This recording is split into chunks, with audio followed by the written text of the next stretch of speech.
সাধু শুনা অসম দেশত ঘটা ভীষণ কথা পুৰণি দিনৰ এক সাধু শুনা অসম দেশতে ঘটা ভীষণ কথা আছিল এখন দেশ অসম বুলি আছিল এটা অসমীয়া জাতি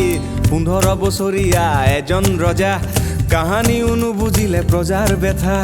15 বছৰীয়া এজন ৰজা কাহানিও নুবুজিলে প্ৰজাৰ ব্যথা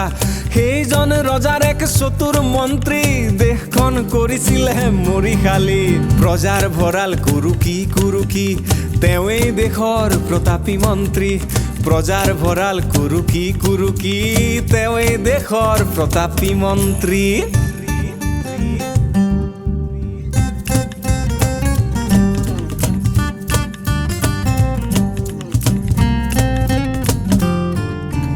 এবাৰ প্ৰজাগণে হাতে হাতে ধৰি উফৰালে বাপেকে ৰজাৰ গাদী এবাৰ প্ৰজাগণে হাতে হাতে ধৰি উফৰালে বাপেকে ৰজাৰ গাদী এইবাৰ ৰজা কোন জানানে নে জানা এইবেলি ৰজা কোন জানানে নে জানা দেশৰ হকেমতা দেশৰ কথা কোৱা দেশৰে এজন খিলঞ্জীয়া তাতেই নুকাৰ কত কি হৈ গ'ল ৰাম গৈ লংকাত ৰাৱণেইটো হ'ল অতিকৈ লাজ লগা কথাটো হ'ল সেই যে তাহানিৰ চতুৰ মন্ত্ৰী সেই যে তাহানিৰ শিয়াল মন্ত্ৰী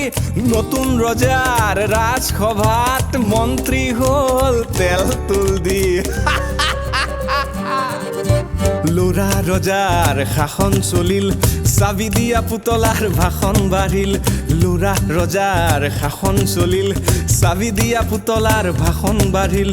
প্ৰতিবাদৰ ভাষা নুবুজে ৰজাই প্ৰতিবাদ কৰিলে ফাটে কথৰাই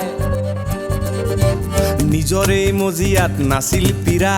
গাদীৰ স্বাৰ্থত ভূতৰ অংকত চপাই ল'লে বহু অনা অসমীয়া জাতিটোক ঠেলি লৈ ৰখা তলে গাদীখন বচালে চলে বলে জাতিটোক ঠেলি লৈ ৰখা তলে গাদীখন বচালে চলে বলে অসম দেশৰ কথা কিমান আৰু ক'বা জাতি মাতি ভেটি বুলি প্লিজ আৰু নক'বা না